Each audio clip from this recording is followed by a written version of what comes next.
At what age did you started, having encounter with spirit, started practicing witchcraft and this satanic worship and demonic activities? At what age? Well, it started just before my teens. Okay. I think even from the age of 9, because I remember growing up with my great-grandmother. And, here in Barbados, or in the Caribbean, I should say, people are very superstitious. Yeah. So she would always make me put on my clothes on the wrong side, or she would make me put them on back to front when I'm going outside after hours or any particular time. And she would say to me that there's a jack-o'-lantern around, especially if it's like after 12 in the morning, minutes to 3 in the morning.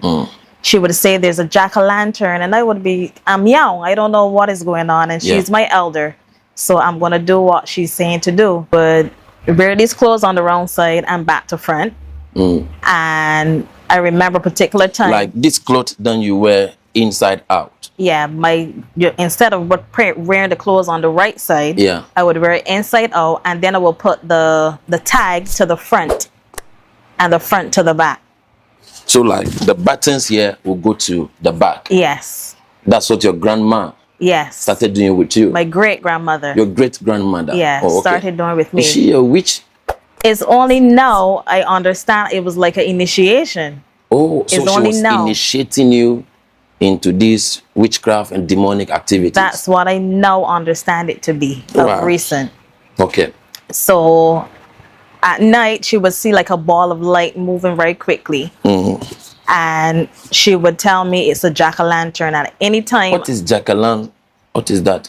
She said, at any time I see a ball of light at the window. You see a ball? A ball of light, bright light. A bright light at the window. Don't look at it. She said, if you look at it, it's going to make you follow it. You have no control over your body. So at that, can you tell how old you were? I was around 9, 10. 9 years? 9 or 10 years old. So you started seeing those things at the age of 9, 10? 9, 10. And she Not 19, at the age of 9 9 to 10. or 10 years old. Between 9 years old and 10 years. 10 years you started old. seeing those things? Yeah. Okay. And she would say, if I look at it, it would make me follow it, and it would take me to the edge of the cliff, and it would make me drop off the cliff. And she gave me one of her stories where it happened to her sister. And she was looking all over her sister, and she went out by the cliff. Yeah. And as soon as her sister was about to step off the cliff, she held her and grabbed her back. Wow. And it was the jack-o'-lantern that led her to the cliff to drop off the cliff. What is jack-o'-lantern? What is that? It's like I guess different islands have different names for it. I think some people call it like a hag. Is it an animal? I think it's a human being that transforms. Wow. Okay. I think so. I'm not sure. Okay. I don't want to lie. Okay. And it started from those things. But obviously, as I said previously, she's my elder. I'm a young child. She's my great-grandmother. Yeah. I'm going to do what she says to do. So she started telling me anytime after 12 o'clock in the morning, if I go out and come back in, I have to walk in backwards and leave my shoes. When you go out and you come in after what hour? After 12 a.m. in the morning. You have to enter into the house. Her room, her house. The door. I have to come through the door backwards. She's a wizard. Yeah. Wow. Yeah. Wow. The reason why you have to enter from the back is that when she sees you, she can quickly transform back to human. Wow. Yeah. So you have to enter through the back. So when you open the door, by the time you are entering with your back to now want to turn your face, then she can quickly transform. Okay. Yeah. Because if you are to open the door and come out, you may not survive what you will see. Okay. Yeah. Okay, so I never knew. Yeah, that is what that means. I never knew. Yeah. And I used to do it. Yeah. From 9. Back in Ghana, a certain auntie, when you are going to her house, you have to enter from the back. And I remember I decided to just open the door instead of turning the back, I just went straight. And I will not tell you what I saw. Okay. Yeah. And she said, if you tell anybody, you are going to die. Okay. It's not that I'm afraid, but she said, if you tell anybody, yeah. Yeah. Wow. You know, like I saw her face as her woman face, but the rest of her body was a snake. My Jesus. When I opened the door, instead of entering from the back, I just go straight. And I saw her face, like the way I'm seeing your face, but the rest of the body is like a snake. Okay. Yeah. So immediately she started transforming, and the whole body transformed from snake to human body. And she was sweating. Yeah. And she was like, if you tell anybody, you are going to die. Wow. That was a very young age. Wow. Yeah. So, you know, I grew up with that. And sometimes she was telling me to, if I have on a pants, to put my pockets out. Take my pockets from inside out. Yeah. Because if there's anybody that's trying to do any harm to me, they will not be able to. Okay. I don't. Here in Barbados? Here in Barbados. Okay. And I was young still, around 10, going into 11, 12, 13. So because my mom was always at work, you know, I was home with my great-grandmother. Wow. So she practically raised me. And your mother didn't know that? My mother, up to this day, my mother do not know. Up to now, your mother didn't know? My mother does not know wow. that these things has happened to me. She doesn't know. Does not know. My mother does not know. I didn't feel compelled to tell her. Yeah. I don't think she can even handle this whole thing. Yeah. Yeah. So after that, you know, going into, I think 12, wow, I started then doing my own thing. At the age of 12? At the age of 12. So remember, at 9, 10, I'm young, I'm a child. Yeah. I don't know what I'm doing. I'm just following the instructions of your my guardian, of my great-grandmother. Yeah, great-grandmother. Yeah. So then I started to feel a need to start experimenting. These thoughts would come in my mind, you know, to get candles and burn.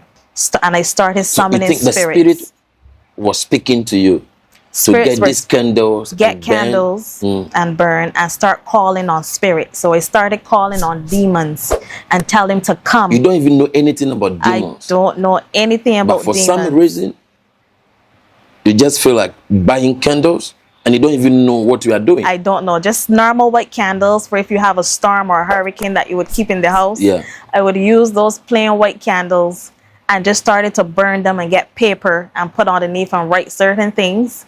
And I remember one time everybody had left the house and I was home. You know, at that time, my great-grandmother, she started to get deteriorating. She started getting sick. She started hallucinating. She started hearing all of the things, but I still did not understand what was going on. I thought she was just going senile. Wow. Yeah?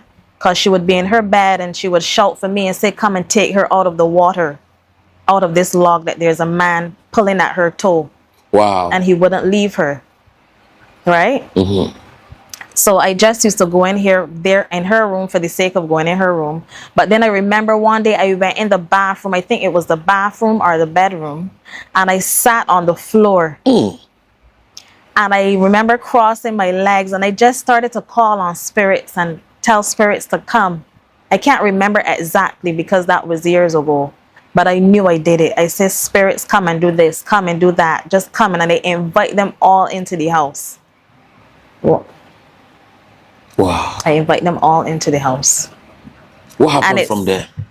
What happened from there, I started getting encounters in my dreams with spirits. Okay. For example, I started to dream about being on a bus. And this bus took me in an isolated area. No houses, no trees, just dry ground. And when we got to the end of the road, the bus stop, and I got out the bus, and this man dressed in a nice suit, all black suit, prim and proper suit, with some black shades on. And when he came out and he walked to me, he took his shades off, and I saw no white in his eyes. His eyes was all black, no white.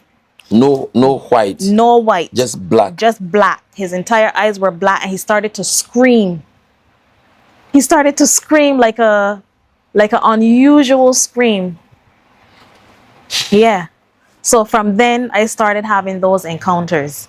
Then I started to feel, you know, a lot of sexual desires. Things used to come in my mind, and I started masturbating a lot. I started watching a lot of porn, and particularly gay porn. I had loved gay porn for some reason, and not gay porn. All of a sudden, you you became addicted to gay porn. Yes, and not women on women, men on men. Not lesbians. Not lesbians. Gay, men on men. Men on men. That is your favorite. That would have me sexually aroused. Wow. Yeah. So I remember after that, then like whenever as I grew older and I would go out with my friends or maybe even go alone, people that I don't know, I realized I started drawing a lot of people who did witchcraft, who would have like the oils to attract men or to attract money, and they would always find me, or people in lodges would always locate me for some reason, and all of a sudden you started attracting witches, wizards, people in occult lodges and those secret societies. Yes, to invite me to join these societies. But I always turned them among down. Your friends, they will locate you, they'll come for you. They would locate me. Among everybody else, they would find me. And mind you, they used to help me with a lot of things. For example, I would have like a part-time job, only working 3 days a week, but then I would be able to secure a vehicle. Wow. Yeah. In 3 days, paperwork done, everything sorted, and then the person who helped me in that institution no longer works there anymore. From the time I get through and approved, and I have my vehicle or whatever it is in hand, it's like the person resigned. The person disappears. If you need a job, somebody will just connect you to a job, and the person is also working there. If I need a job, if I need a vehicle to drive, if I need approval for anything, you'll find somebody there. I would just walk in. I don't seek a person. I would just walk into the institutions, and whoever I speak to in that moment would then maybe connect me to somebody else, and that person that they connect me to would then be either a witch or warlock or somebody in a lodge, in a fraternity. Wow. And just like that. Just like that. Just like that. And they would they know the process of the company. Yeah. So they would do everything in their power to help me get everything approved. Even if I'm not supposed to get it approved. They can see the connection between you and them. So based on that, they make sure anything you want, they make it easy for you. They make it easy for me. And then when I go back looking for them, they're gone. To say thank you, they're gone. They're not there. People will tell me, their colleagues will say they're no longer with us. Wow. Yeah. Just like that. They no longer work here. Just like that. Whether they were spirit or they are real woman being working there, you don't know. I don't know. All that they will tell you is that person is no who helped longer you here. last week is no longer here. That is correct, Prophet. And now that I'm in the knowledge of what I know, it makes me wonder if it was indeed a demon. Yes, these are spirit. That was that transform or become real. Yeah, these are spirit. Right? It's a spirit being living among us.